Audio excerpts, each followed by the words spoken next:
For myself, being born at the end of the 1960s had some advantages. Um, and though I am proud to be a member of Generation X, I promise this will not devolve into that tribal generational bread that litters the internet, baked from flour ground using social media millstones. That generation this, some other generation that. We're so much better than other generations because we drank from the hose. Side note, no better tasting water than the water from that hose when the water that was stuck in the hose, been warmed up, all rubbery, that cleared out, and you got that first hit, a clean, clear, cold water. Fantastic flavor. And as I say that, all I can picture is Miracle Max and the Princess Bride talking about how delicious an MLT was. Side note over.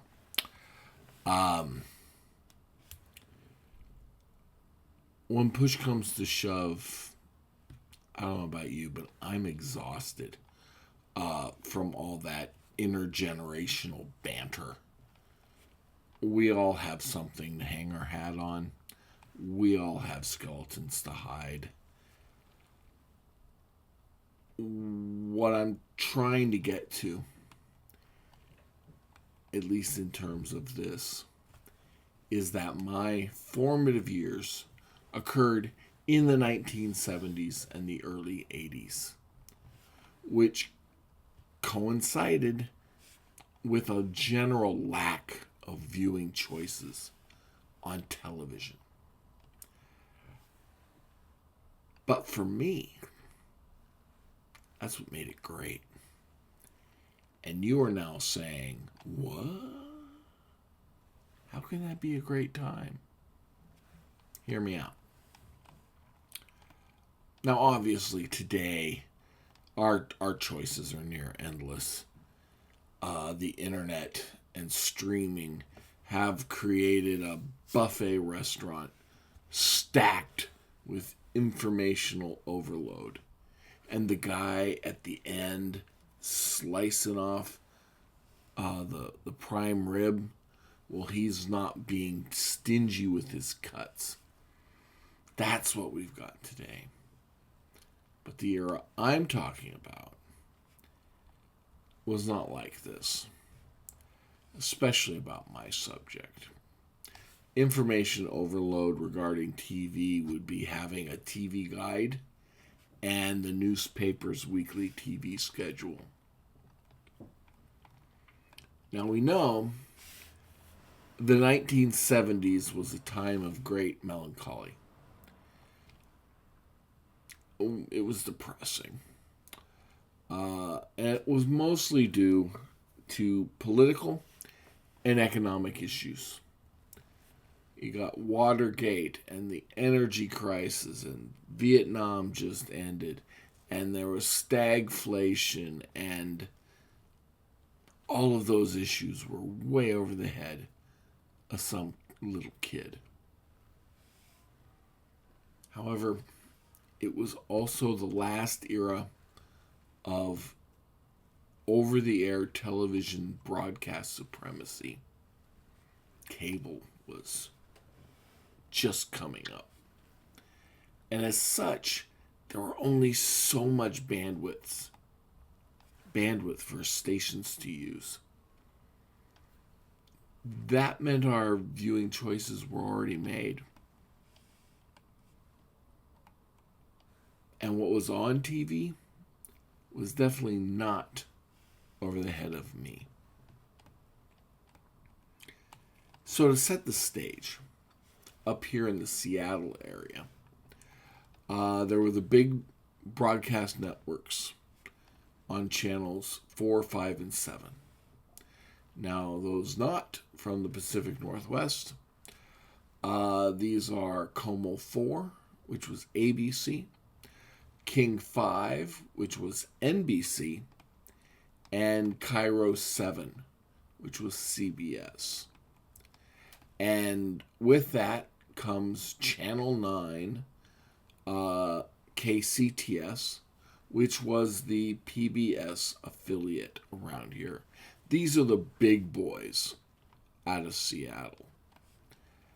There was also a major independent out of Tacoma, which was Channel 11, KSTW. Now, Channel 11 was the closest channel to where I grew up in Pierce County. And it is upon which I made my personal television debut on the oft-forgotten-about Brakeman Bill Show, which is a story for another time, where I stole the show from my sister's brownie troop, which at least that's how I'm always going to remember it. Spoiler for later, I'm never going to talk about it again. Moving on, there was a smaller channel out of Tacoma, Channel 13, KCPQ. It at one point was part of Clover Park Tech, where they were teaching people how to run a TV station. It became independent, like 11 after a while, though it always seemed low rent, at least while it was in Tacoma. It later moves up to Seattle and would eventually become the home of the Fox network when those came online. So, these are what you could pull in on the big house antennas. Every house had a big old antenna on the roof, which, in the case of my living arrangements, was hooked up to the big 24-inch color console that sat in the corner of my grandparents' living room on top of that evergreen shag carpet. Big, heavy, wood-paneled monster. It was an RCA or a Zenith. Maybe it was a Magnavox. I don't know which. I think the big old radio stereo thing was, I think they bought them at the same time. Big unit. Now, regarding those antennas, geography and atmospheric conditions impacted the reception, as you would think. Now, we also, like many people, had a smaller secondary TV set. Black and white. You weren't going to get a small color TV. They were available. But if you had a big color TV, you were happy you had a small black and white. Just, it had a screen about the size of a sheet of paper. Now, that small black and white set, it had rabbit ear antennas. And as such, we had the ability to try to search for other channels. We'd throw round antennas on it.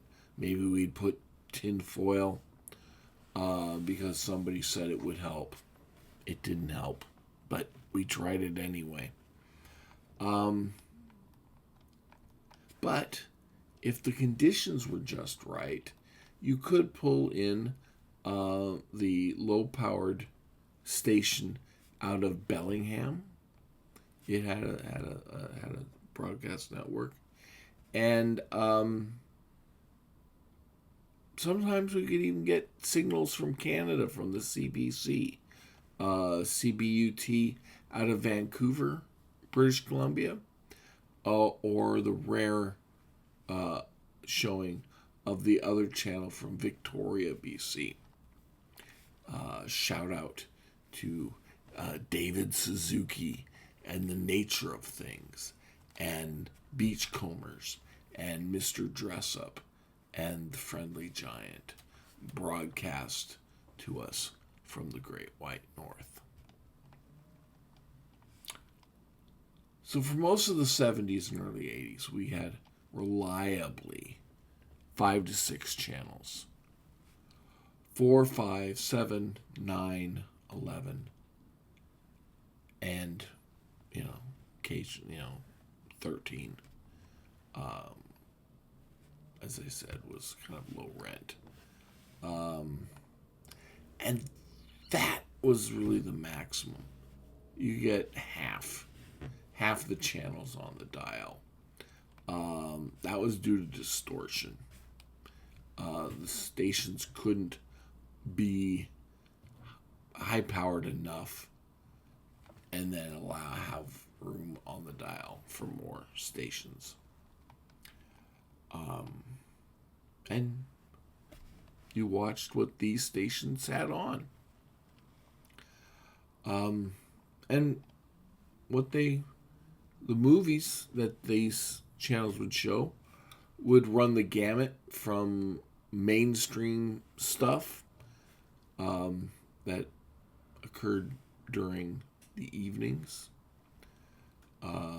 unless it's the network stuff from the big boys, or cheesy sci-fi on Sundays after the televangelists were done, classic films on Saturday, spooky stuff sometimes on Friday, late night spooky stuff, perhaps something by Roger Corman and Vincent Price. And for a kid, me, with self-diagnosed insomnia, it was great. Because if I couldn't sleep, or I would wake up in the middle of the night, I'd make my way downstairs. I'd turn the volume down low. I'd sit really close and proceed to ruin my eyesight watching TV in the dark. After the various nightly news broadcasts, other stuff would come on. King, being NBC, of course, would show Johnny Carson, and I'd occasionally watch Johnny. But really, I'd watch Como, and they would have a movie, The Foremost movie, with really cool theme music, which I recently learned was from an Earth, Wind, and Fire album, and whose day is not made better listening to a little bit of funk from Earth, Wind, and Fire. Maybe they'd have an episode of The Avengers.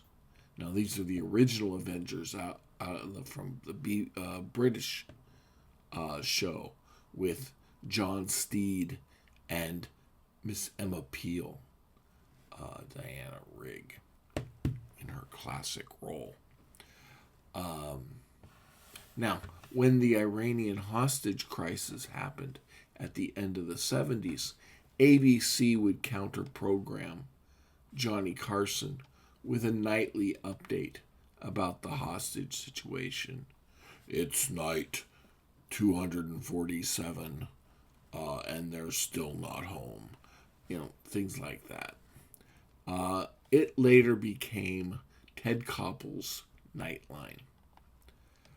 And then the Foremost movie would come on. CBS had a late movie after their news was over. And it showed an eclectic variety of never before broadcast movies, repeats of made-for-TV movies, reruns, anything they could do to counter Carson.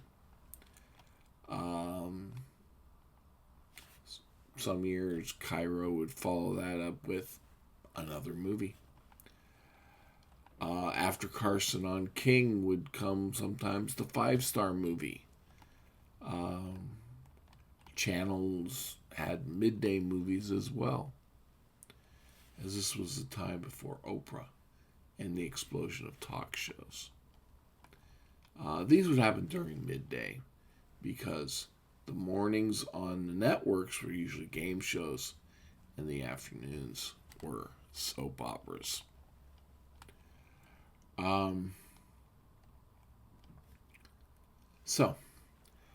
Because of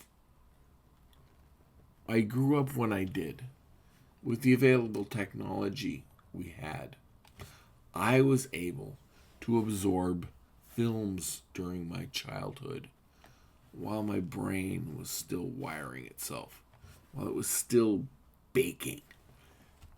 It was sticky, and things stuck in there. I remember watching what became one of my most favorite films of all time.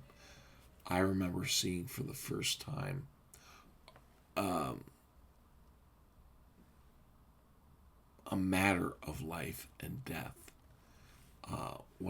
Arguably one of the best films made in the 20th century, made right after the Second World War, right as the war was ending.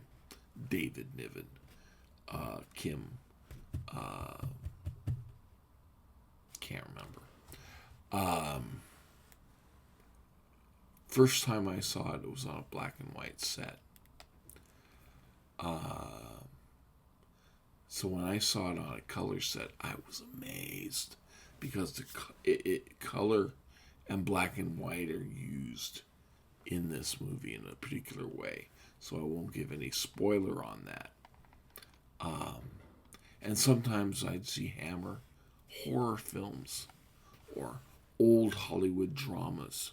You know, the kind that Carol Burnett would spoof on her show, which I watched after school when it was syndicated, which could make for some strange viewings because sometimes I saw the spoof before the real film, which happened with Mildred Pierce and Gone with the Wind.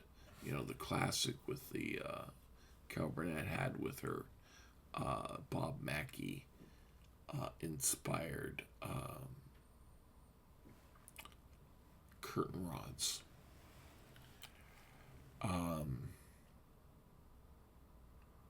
There were some newer things as well.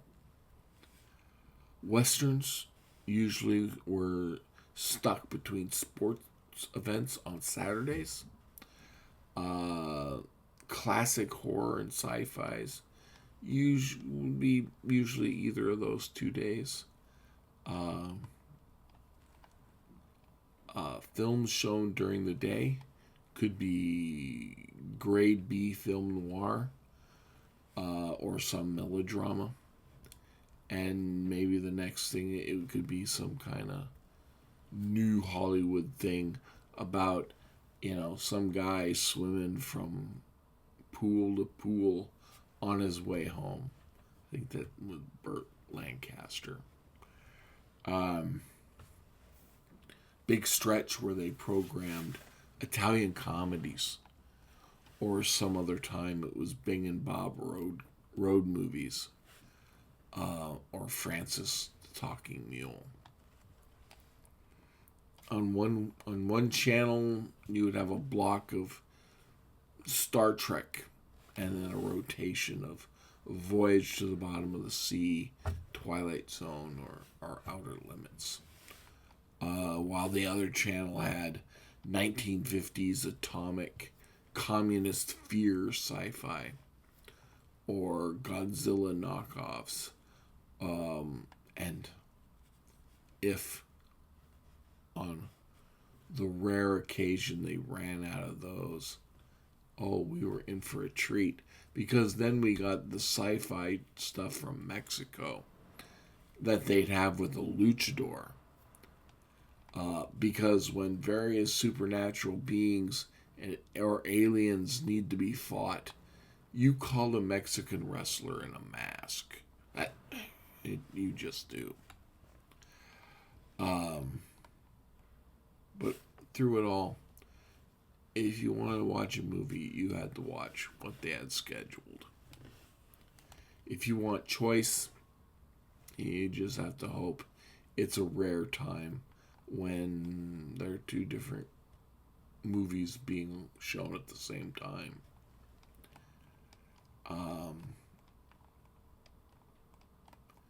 Week after week, month after month, I would watch a plethora of films. Or at least I'd have them on while I was playing with my Lego. Laying down in front of the big console, my feet touching the TV. So I would watch from a safe me distance from the cathode ray tube. Now, there was still lead in paint and gasoline. But don't sit too close to the TV because it could hurt your eyes. Now, going through it, I didn't know what it was. All this stuff. It just was what it was. This was life. But I liked what I saw. And I ended up seeing quite a lot. Like I said, it was life. But from this foundation came a love of cinema, a love of movies. It led to 10 years of being in charge of the media collection at a university library at the point of the expansion of the DVD purchasing at the turn of the century. And it'll inform what I'm going to do forward from here, whatever this ends up being. Because there are a lot of different voices in the cinema, film, movie discussion space. Some are good, some are bad. But I have some thoughts. Things that have bounced around my head. Some for a good long time. And it's time for those thoughts to stop bouncing around and start being spoken out into the void. And maybe my voices, my words, will be heard. Maybe not. But it's time to say them out loud. And YouTube is as good a place as any to say them. Maybe something I say pushes you to watch something. Either for the first time or with fresh eyes. What a crazy concept. Maybe you'll have a moment when a piece of cinema touches you like nothing else. Or you'll realize that the pretty moving image makes happy brain chemical, which is fine too. Now, coming back to whatever this is going to be, I don't know. But it does need a name. So for now, and until something better comes along, hello, I'm John, and this has been Station Identification.